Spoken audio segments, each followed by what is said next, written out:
British and American airstrikes on Houthi rebel targets in Yemen have sparked an international conversation on who the Houthis are, what they want, and the role Iran plays in their attacks on ships in the Red Sea. The Houthis have not only attacked commercial shipping vessels in the Red Sea, they've also attempted to attack American military ships. Despite warnings from the United States and others, including Canada, to stop their attacks, the Houthis appear to be unfazed.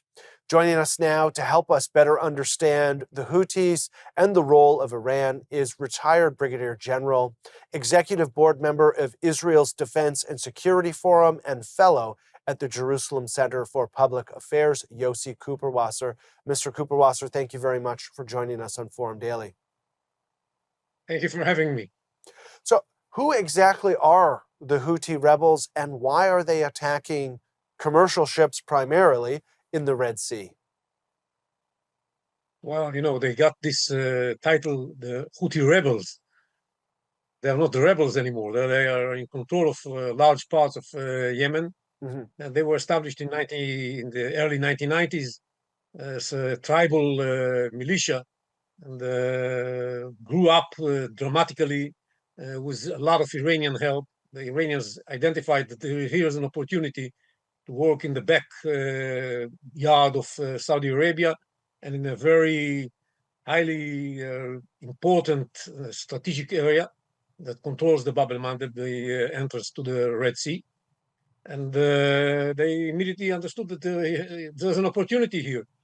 And the fact that the Houthis are also Shiites of a certain kind, the Zaidi Shiite religion, was an opportunity for the Iranians as well, and they took advantage of it in a very good way.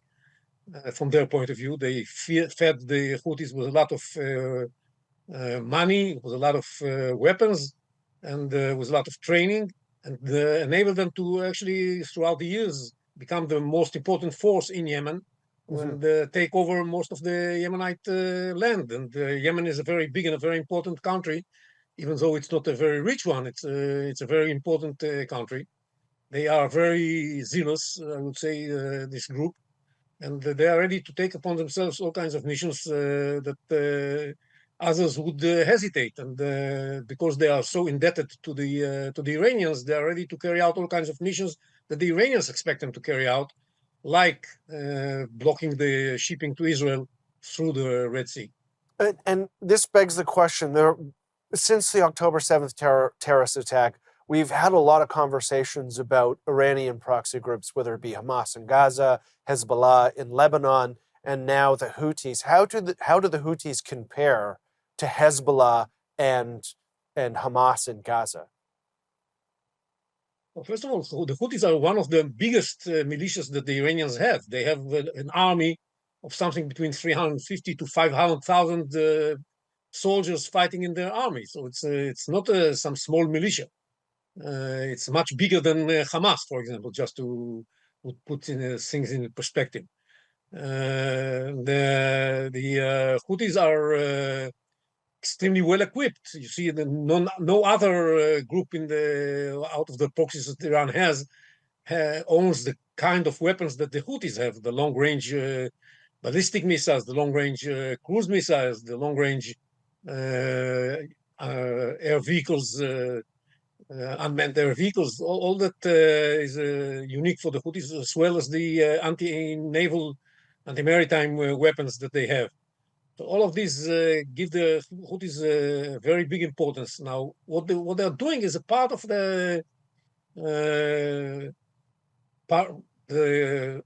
things that the Iranians expect from all the militias that are under their control.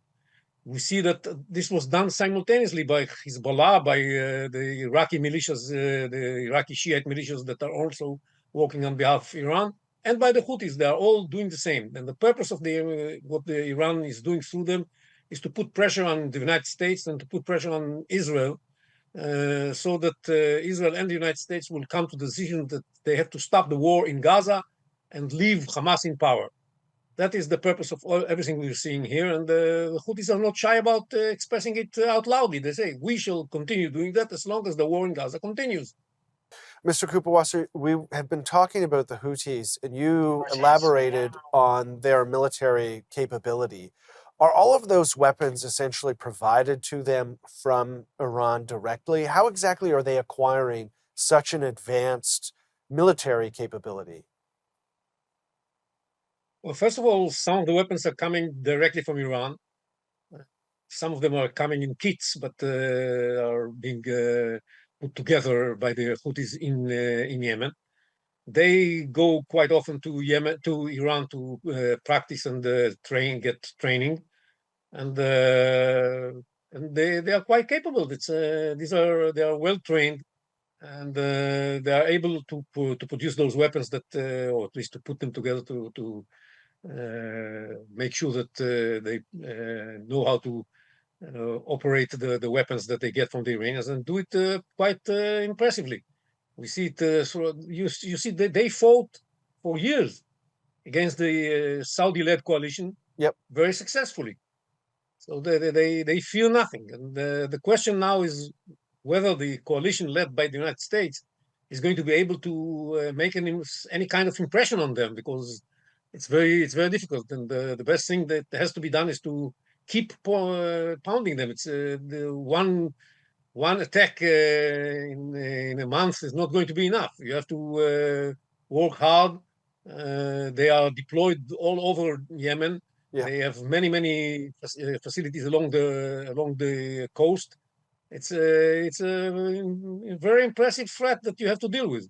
And some foreign policy analysts have said that the Houthis, by extension Iran, are essentially testing the United States to determine their willingness to strike back. Do you agree with that assessment? I don't think they are testing it, but it's a test nevertheless. Maybe it's not the purpose, but it is a test, because and it's more than just a test. It's a test in the sense that if you fail, then the results are going to be very problematic in the long run. Not only in the context of Yemen and in the context of freedom of shipment of shipping in the Red Sea and the Bab el Mandeb, but also way beyond that. Yeah. I'm saying it's beyond the test because what everybody has to realize that this is an Iranian-led axis-to-axis war. It's not Yeah. only about Israel and Hamas. Yes, Israel and Hamas is in the focal point, but it's much bigger than that. And we are reluctant to accept it. We don't want to believe it. We are working under the assumption. I mean, the free world. I mean, Yeah. when I say we work under the assumption that we can avoid it, we are already in it.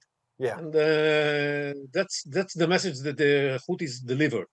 And We are in that. We see it also in Iraq. We see it also with Hezbollah. We are also already in a regional war that has global implications, and we have to succeed in this test, because there's not being successful is terrible.